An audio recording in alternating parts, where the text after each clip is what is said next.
Bien le bonjour. Dans cette vidéo, je vais vous faire un petit retour par rapport à une des dernières vidéos qui est sortie que je vous remets juste ici, où je vous parlais des projets tricot que j'avais pour cet été. Alors, en préambule, il y aura un peu de bruit dans cette vidéo. Il y a des gens qui ont décidé de s'installer juste en dessous de ma fenêtre, mais vraiment juste en dessous, pour jouer de la musique. Monsieur Pivoine est là, il est dans son coin, voilà. Et puis, bah, il y a le chat qui joue avec ses jouets. Mais c'est comme ça, c'est la vraie vie, donc c'est pas grave, et puis on est parti. Alors, je suis arrivée au bout des deux projets que j'avais prévu de réaliser pour cet été. Et j'en suis vraiment très contente. En fait, grâce à ce planning de vidéos que je me suis fait, finalement, quand je me dis je vais tricoter des trucs pour l'été, vaut mieux que la vidéo sorte un petit peu avant l'été pour que les gens soient intéressés et que s'ils ont envie de le faire, ils puissent le faire. Donc je prévois cette vidéo pour juin, donc il faut que les tricots soient faits avant le mois de juin, donc j'ai, pour une fois, des tricots d'été prêts pour l'été. Et oui. Donc ça, c'est plutôt cool. Alors, est-ce qu'on commence par, par celui que je porte? Donc celui que je porte, c'est celui dont je choisissais le patron dans la dernière vidéo, et que j'ai donc réalisé. Voilà, il est terminé.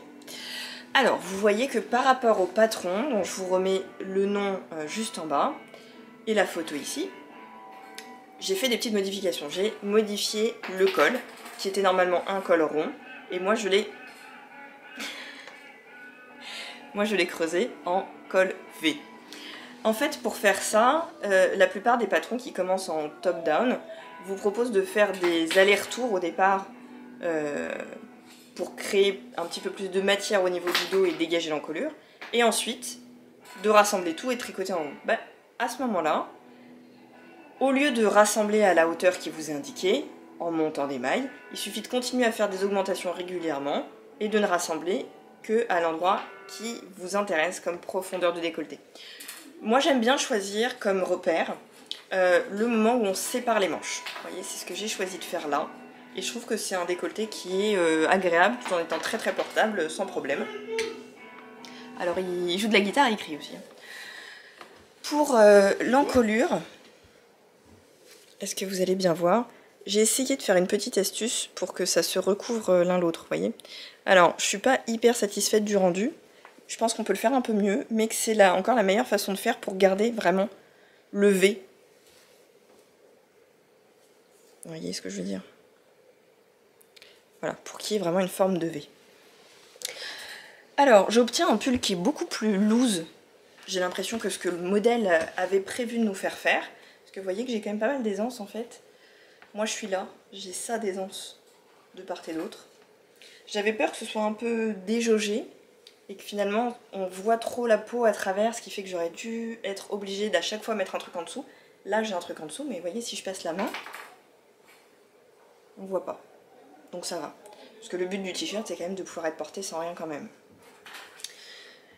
Et dernier petit détail, ce sont ces broderies de fleurs. Alors, je vous en trouve une là, une jaune.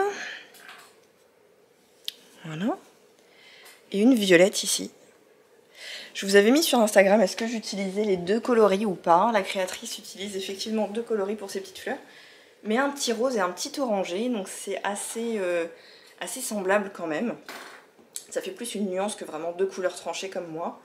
Et vous avez été une écrasante majorité à me dire oui, fais les deux couleurs. Donc c'est ce que j'ai fait et je suis quand même contente du résultat, je trouve. Ça n'a pas été si simple de les broder correctement parce qu'au moment à la fin de faire un petit nœud, comme on est sur un tissu qui est assez élastique, qui n'est pas du tout rigide comme du canevas, on peut trop serrer et tasser les mailles et ça faisait des fleurs très moches au départ. Puis après, voilà, j'ai compris où était le problème et là, ça va beaucoup mieux.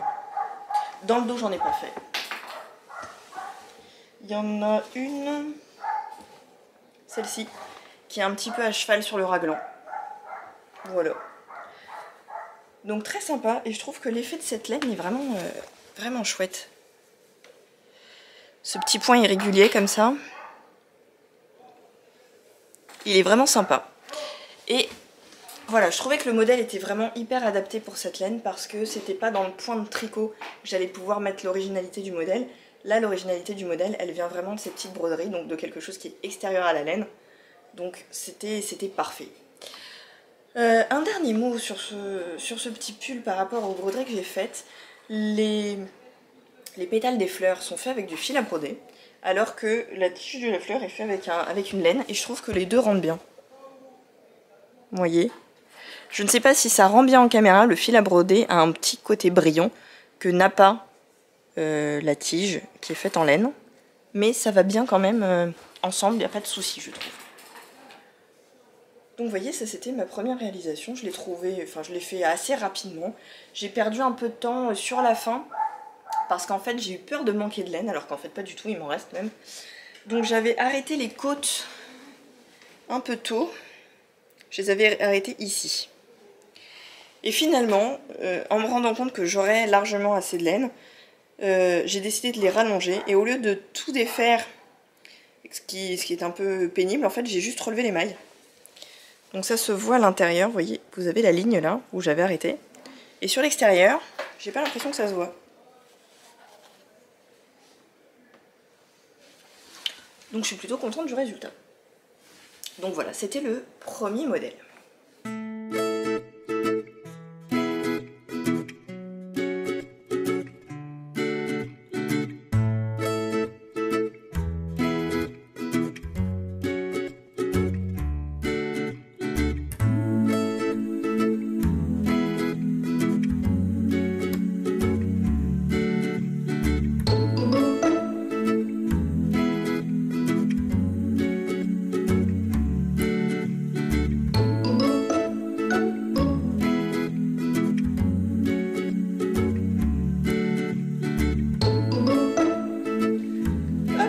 Deuxième modèle, le voici porté.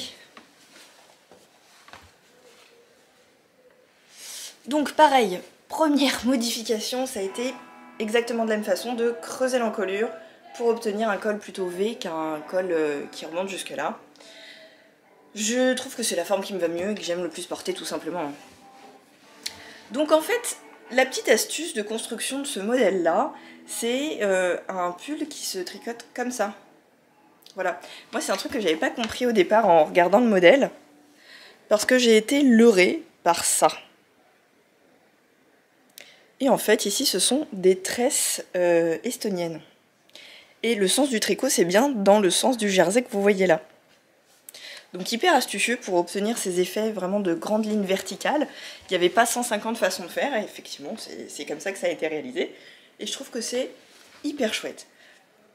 C'est vraiment très cool d'avoir tous ces points différents en fait qu'on traverse au fur et à mesure. À un moment donné, j'ai suivi plus ou moins le modèle qui n'était pas hyper clair, j'ai trouvé, ou alors c'est moi qui n'ai pas compris, c'est possible, hein, mais vraiment à un moment donné, je voyais plus trop ce qu'il fallait que je fasse. Donc j'ai juste choisi quel pan je voulais faire, et je me suis aidée des mesures, et puis c'est tout, et vous voyez que ça marche très très bien.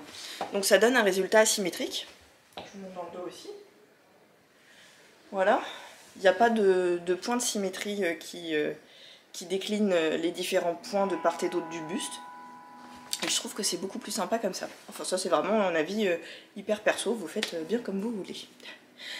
Est-ce que ça a été difficile à tricoter? Je vais vous dire oui quand même. Ça a été difficile à tricoter parce que la tresse, elle demande de serrer quand même pas mal les mailles et de faire beaucoup de mouvements de torsion vraiment avec le poignet, et franchement c'est la première fois de ma vie où j'ai eu mal en tricotant, c'était sur ce pull.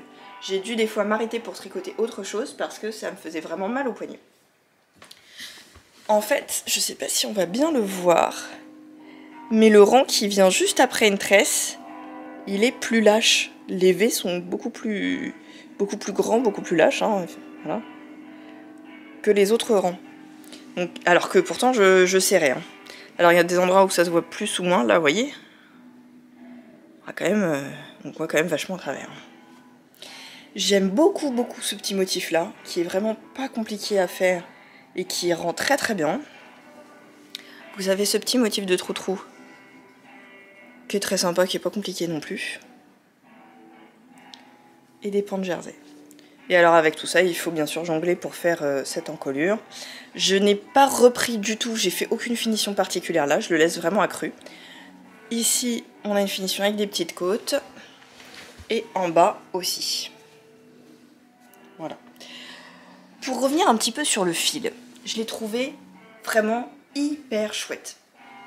Parce qu'en fait, Moi, j'ai un truc à reprocher, enfin, un truc que je n'aime pas avec le coton habituel, c'est qu'il est très sec et très raide, il a aucune élasticité si vous voulez. Alors que la laine a du rebondi. Attendez, j'essaye de vous montrer ce que je veux dire. Voilà, alors, ici j'ai mes stocks de laine, c'est pour ça que je pioche.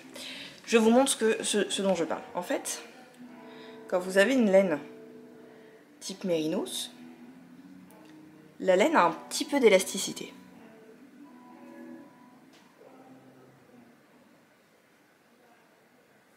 Je sais pas si ça se... Si vous voyez, il y a un petit rebond là, qui fait que c'est confortable à tricoter. Alors que du coton, par exemple ici, celui que j'ai utilisé pour l'autre pull,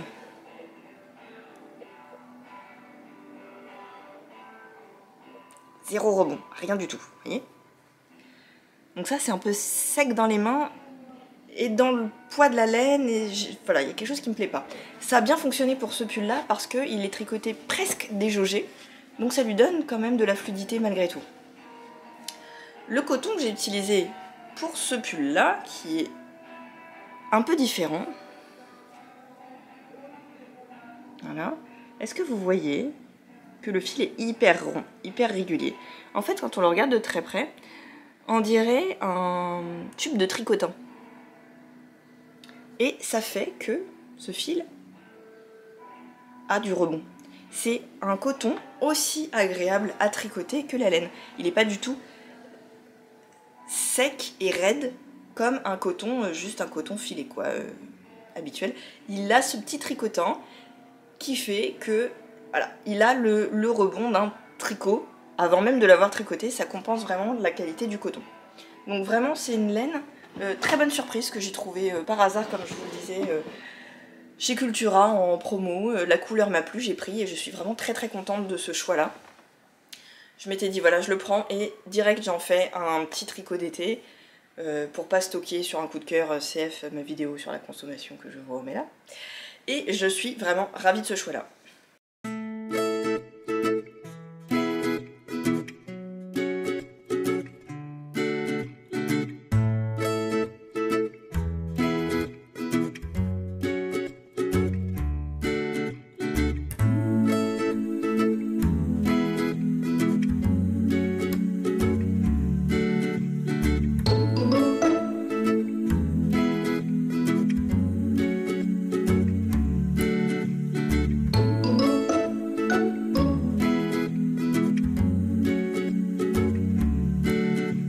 Voilà.